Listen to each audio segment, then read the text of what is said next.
here to mark the beginning of our journey to Washington. And this is fitting because it was here in this city that our American journey began. It was here that a group of farmers and lawyers, merchants and soldiers gathered to declare their independence and lay claim to a destiny that they were being denied. Now, it was a risky thing, meeting as they did in that summer of 1776. There was no guarantee that their fragile experiment would find success. More than once in those early years did the odds seem insurmountable.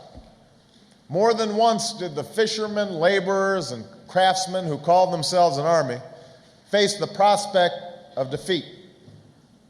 And yet they were willing to put all they were and all they had on the line: their lives, their fortunes, and their sacred honor for a set of ideals that continue to light the world.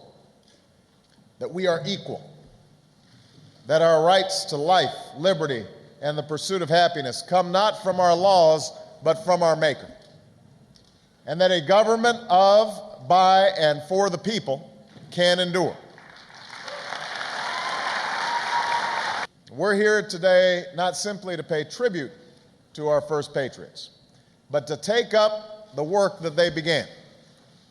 The trials we face are very different now, but they are severe in their own right. Only a handful of times in our history has a generation been confronted with challenges so vast. An economy that's faltering, 2 wars, one that needs to be ended responsibly, one that needs to be waged wisely, a planet that is warming from our unsustainable dependence on oil.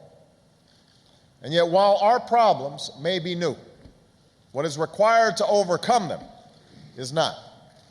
What's required is the same perseverance and idealism that our founders displayed.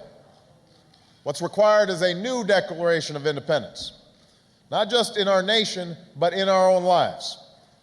Independence from ideology and small thinking, independence from prejudice and bigotry, independence from selfishness, an appeal not to our easy instincts, but to our better angels.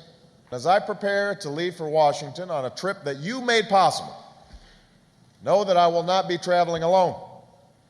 I'll be taking with me some of the men and women I met along the way.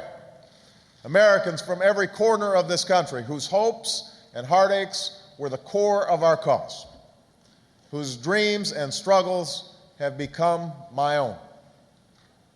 Theirs are the voices I will carry with me every day in the White House. Theirs are the stories I will be thinking about when we deliver the changes you elected me to make.